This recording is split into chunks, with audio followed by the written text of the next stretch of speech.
di sini nggak langsung bahas topik silent treatment, topik utamanya, tapi gue ngebahas dulu tentang pandangan masyarakat sekitar tentang jurusan psikologi. Seperti yang gue tahu dan pasti beberapa orang juga tahu, jurusan psikologi itu agak dipandang nggak sesuai sama kenyataannya sama masyarakat sekitar. Nah, boleh nih, gue mau tanya ke teman-teman, kalian pernah nggak sih dapet pengalaman orang-orang yang bilang kayak psikologi tuh jurusannya tuh kayak gini, ya nggak sesuai sama kenyataan deh? Banyak sih, apalagi gue ya pernah saudara gue datang ke rumah, terus dia nanya, "Oh ya psikologi ya?" Gitu. "Iya nih, masih semester 1. Bisa nggak ngelamar gue? Coba nih baca telapak tangan gue." Gitu. Kan aneh ya. Aneh banget.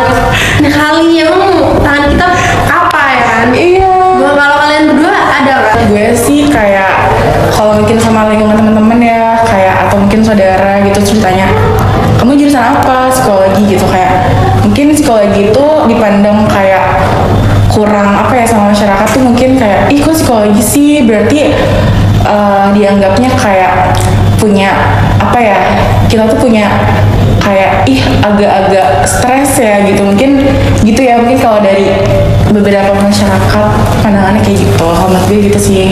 Dan kalau misalkan yang pengalaman gue juga itu kayak gue selalu kayak ditanya sama orang tua atau kayak teman-teman gue kayak, "Lu jurusan apaan emangnya?" Psikologi. Psikologi kan cuman kayak buat ngobatin ini doang, kayak ngobatin orang-orang yang stres atau yang gangguan jiwa semuanya gitu.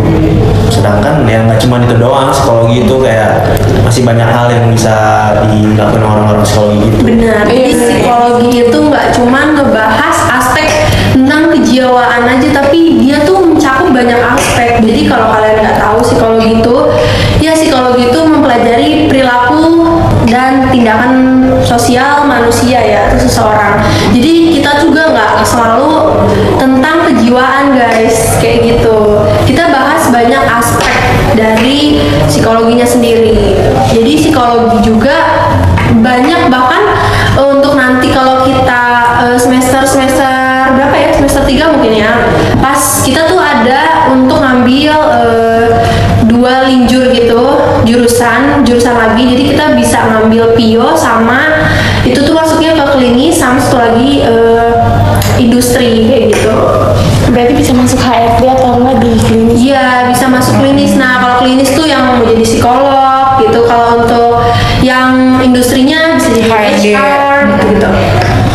Keren sih ya sebenarnya, bukan cuma buat apa orang stres doang, sebenarnya banyak ruang lingkupnya gitu ya. Iya, mungkin beberapa orang taunya cuma menangani orang-orang yang sakit jiwa ya. Iya. Itu ranahnya beda lagi. Itu biasanya juga untuk psikiater ya itu. Ya itu ke harusnya. klinis ya sebenarnya. Nah, jadi gitu sih, psikologi itu nggak cuma kayak mencakup ke hal kejiwaan aja, jadi banyak aspek-aspek lainnya yang memang mempengaruhi psikologi, kayak peluang kerja yang lebih banyak gitu. Iya, itu bener banget. Dan kayak psikologi itu nggak cuman itu doang kerjanya, kayak cuman nggak ngobatin orang-orang yang stres dan kayak kegangguan jiwa. Dan pekerjaan itu nggak cuma itu doang, pasti banyak perusahaan-perusahaan lain tuh yang butuhin psikologi yang kayak jurusan psikologi itu banyak. Iya, banyak itu. Iya. Nggak cuma kayak apa ya, yang orang-orang tahu-tahu aja gitu, masyarakat tahu. Jadi kayak Karena emang seluas itu guys. Bahkan ya perusahaan aja tuh butuhin HR. Kita tuh bisa juga jadi marketing, terus jadi yang lain-lain tuh Mungkin banyak. di SDM juga bisa sih ya, di sumber daya Bisa manusia. itu ada di situ, masuknya ke psikologi industri. Iya. Nah, udah ngebahas topik tentang psikologi nih di pandangan masyarakat. Jadi tadi yang bilang psikologi itu bisa ngeramal ya, psikologi itu rawat jalan dan lain-lain, itu banyak juga yang dari sosmed, dari masyarakat sekitar yang bilang kayak gitu. Itu konteksnya dibilang salah enggak, dibilang bener juga enggak, karena itu tuh termasuk materi yang kita pelajari. Bukan berarti kita bisa meramal orang sampai ke dalam-dalamnya ya. Kita tuh cuman memperspektifkan tiap orang sesuai sama ilmu yang kita pelajarin gitu. Nah, topik selanjutnya kita bahas silent treatment. sendiri ini ke hubungan apa ya, hubungan teman, pacar, keluarga gitu.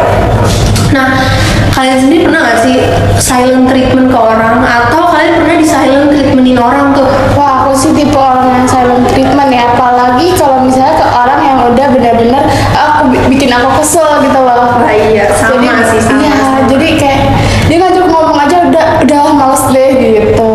Bener-bener. Kalau aku sih ya paling gak suka banget sama silent treatment ya, karena silent treatment itu kayak ngebuat kita tuh apa ya, nggak menyelesaikan masalah yang emang lagi terjadi gitu loh. Jadi kayak malah jadi apa namanya, nggak bikin selesai masalahnya gitu. Bener.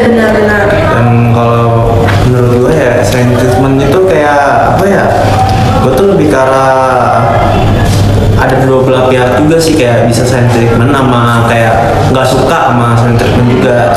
Dan kayak menurut gue kalau silent treatment itu ya menurut pandangan orang kan beda-beda ya, dan kalau yang nggak suka kan pasti ada juga.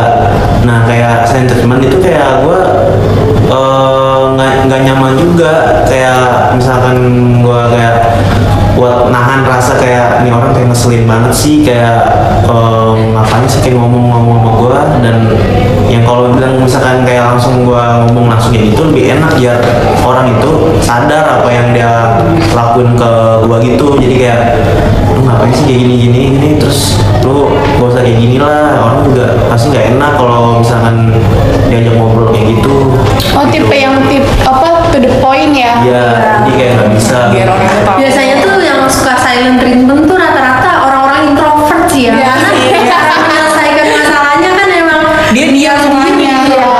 Jadi, sebenarnya silent treatment tuh menurut aku nggak masalah ya, tapi emang kadang kita tuh perlu jeda. Kalau misal kita ada masalah perlu jeda untuk sendiri gitu, tapi jangan terlalu lama juga ya, karena kan kalau silent treatment terlalu lama, orang yang di silent treatmentnya juga akan bakal bingung gitu. Kalau Iya. kalian sendiri setuju nggak sih kalau silent treatment itu suatu solusi untuk memecahkan masalah, menyelesaikan masalah?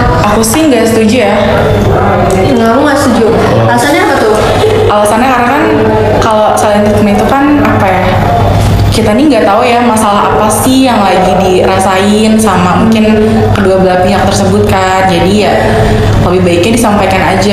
Jadi intinya silent treatment tuh ya emang ya boleh dilakukan, tapi ya itulah ya, kayak jangan terlalu Jangan lama. keseringan lah gitu. Ada resiko. Benar-benar jangan kayak terlalu lama. Kita harus bisa menempatkan diri juga ya, maksudnya Benar. siapa yang kita silent treatment. Iya. Karena kan tiap orang juga beda-beda ya, bisa aja yang kita silent treatment tuh yang orangnya emang sensitif. Ntar dia pikirannya kemana-mana ya. Aku salah apa ya, aku didiemin karena ini. dan ada dampak positif sama negatif ini. Iya. Ya pasti ada dampak positif sama negatifnya. Jadi kita kalau mau silent treatment ke orang itu harus lihat dulu orangnya siapa, dan kita juga harus Bisa memposisikan diri sih. Siapa bisa kita. mengkondisikan diri ya, itulah ya. Berani memulai, berani mengambil resikonya. Iya, jadi udah guys, gitu aja topik